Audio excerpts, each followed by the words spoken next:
అది పోయి పోయి ఇంకొచ్చుదా ఇంకొచ్చు అదే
నిన్ను వదిలి నేను పోలేనులే అది నిజములే.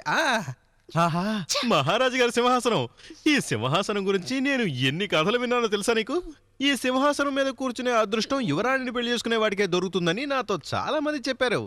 ఆ రకంగా చూస్తే ఈ సింహాసనం మీద కూర్చునే అదృష్టం నాకే దొరుకుతుంది. వెళ్ళిపోయిందా? అయితే దీని మీద ఒక్కసారి కూర్చుంటే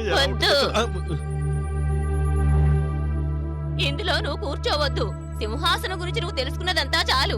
కానీ ఈ సింహాసనం మీద అధికారం చేసిన రాజా మాట్లాడలేక చేతులు కాళ్ళు పడిపోయి పడున్నాడు. ఏమిటి మీరు అంటుంది? ఆయన నేను ఎప్పుడు చూడలేదే. ఆయన కళ్యాణి తండ్రి. కళ్యాణి తల్లి చనిపోయిందని కళ్యాణి మనసు విరిగిపోయి ఉంది. ఎందుకంటే వాడికి సర్వస్వం నా కోడలే. నా కోడలు చనిపోయిన దగ్గర నుంచి వాడి బాధ నేను చూడలేకపోతున్నాను. వాడి బాధ చూడలేక రెండో పెళ్లి చేసుకోరా అన్నాను. వాడు వద్దని ఖచ్చితంగా చెప్పేశాడు. చనిపోయిన పెళ్ళాన్నే తలుచుకుంటూ తిండి నిద్ర లేకుండా ఉన్నాడు. ఎన్నో వైద్యాలు చేయించాం. ఎందుకు కాణిపాకం వినాయకుడు మమ్మల్ని ఇలా ఎందుకు శోధిస్తున్నాడో తెలియడం లేదు. నేను ఆయన్ని చూడాలి. నా కూడా రా.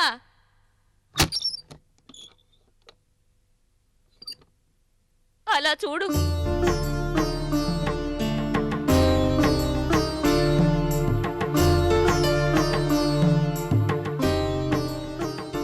ఎక్కడికి వెళ్తున్నాడు?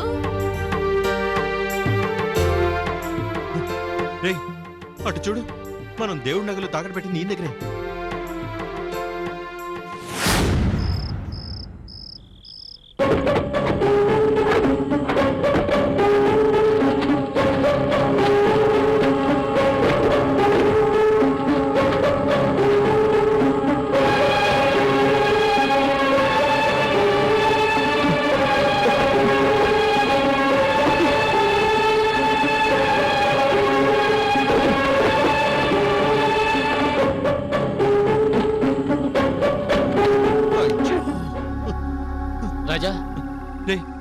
ఇల్లు మొత్తం ఒక్క చోట వదిలిపెట్టకుండా వెతికా. తాకట్టు పెట్టిన నగలు కనిపించట్లేదే. అదే తెలియలేదు రాజా. నీకు తెలీదు, నాకు తెలీదు, ఎవరికి తెలీదు.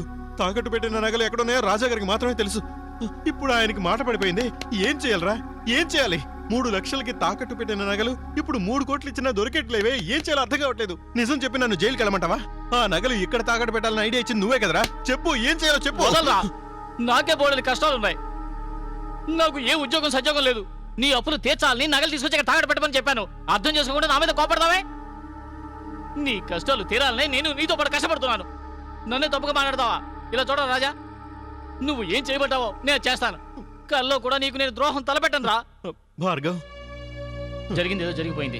వెంటనే మన గుడి నగలను విడిపించాలి. దానికి ముందుగా మంచం పట్టి ఉన్న రాజాని మనం ఎలాగైనా మాట్లాడించాలి. ఎలారా? నాకు తెలిసిన ఒక నాటు వైద్యుడు ఉన్నాడు.